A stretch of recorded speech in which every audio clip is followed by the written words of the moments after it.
So today we'll be going over a few Windows 11 tips, tricks, and features that you probably don't know about. So to begin, we're going to be opening up the snipping tool. So simply press the Windows button, the Shift button, and the R button.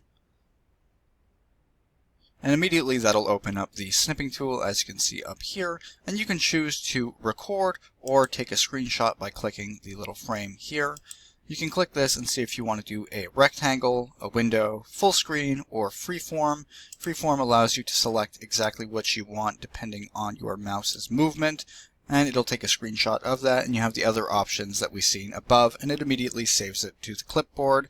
You can go ahead and click that to mark up and eventually share and edit, and you can simply do the same thing with the record mode or the other forms of screenshots we showed you.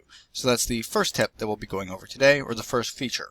The next trick we're going to be going over is to move the start button at the bottom here, and to do that we're simply going to want to go and search for our settings.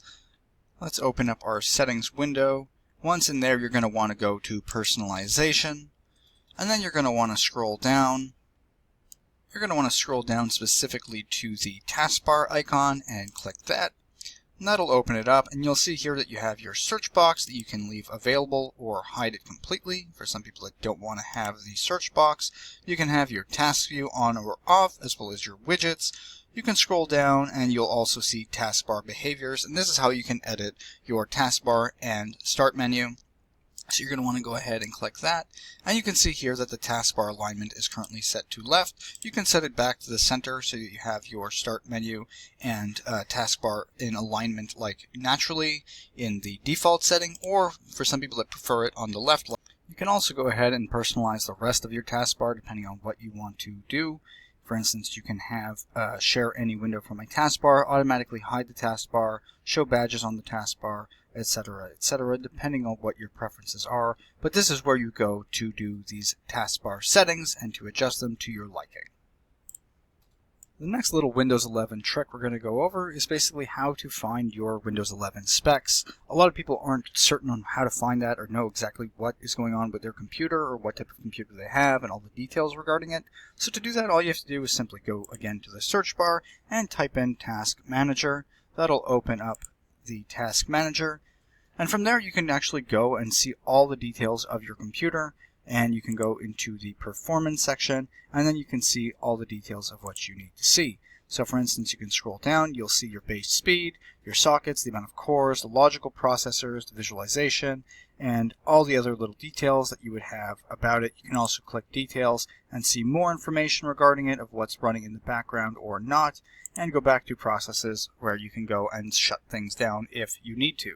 In line with this, another very simple way to find your specs is to simply go to your search bar again and type About. It'll pull up a setting called About Your PC. You can go ahead and click that, and that'll open up a menu in the settings where you'll see your amount of storage, the amount of graphic cards, the installed RAM, the exact processor, and some other details about it, the exact specs. This is a more general idea of the specs that you have on your computer, something that you would see on a box when you're purchasing it.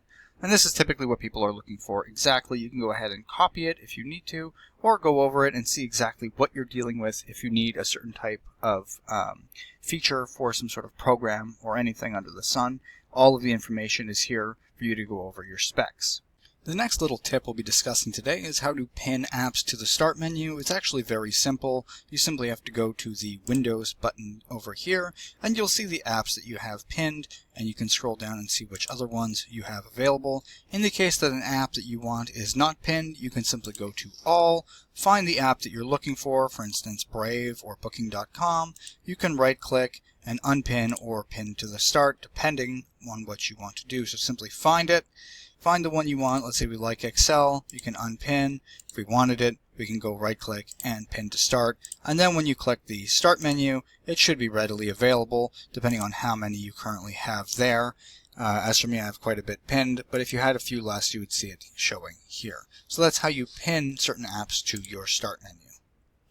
The next little tip we'll be going over is exactly how to turn off notifications. Many times you have way too many notifications on your computer from apps you really don't need to be giving you notifications. So to do that, you'll simply go down to the search button and type in Settings. Open up Settings. Once there, we're going to open up System. and then you'll find the notifications icon. Go ahead and click that.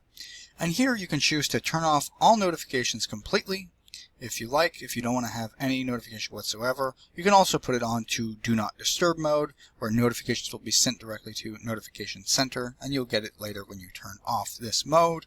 You can scroll down and you can see notifications from apps and other senders, and you can go here and actually adjust it accordingly. For instance, if you don't want notifications from Google, you can just basically go through all your apps and select which ones you do or don't want notifications from, as opposed to simply clicking the general no notifications icon. For instance, you can also adjust it and personalize it to allow notifications to play sounds, show notifications on the lock screen, show reminders and incoming VoIP calls, and etc., etc. So you have two options pretty much to either turn on or off notifications generally, or go through each app that you would rather or rather not have notifications from.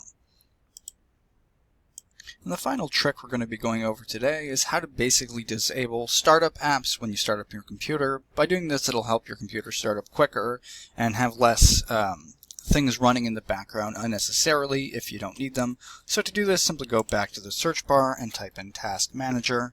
You're going to go ahead and open that up.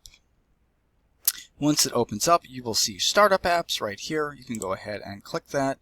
And then here you can open up larger and see which ones are either on or not.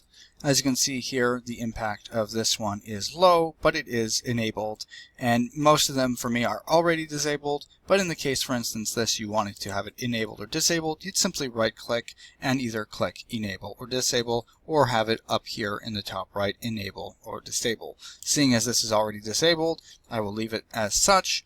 And in the case, for instance, mobile devices you wanted to disable, you would simply right click, click disable, or left click and go up here and click disable. And it'll help your computer run a lot faster upon startup and reduce the amount of memory that's used. So hopefully you guys found this video helpful. If you did, please like and subscribe, and have a nice day.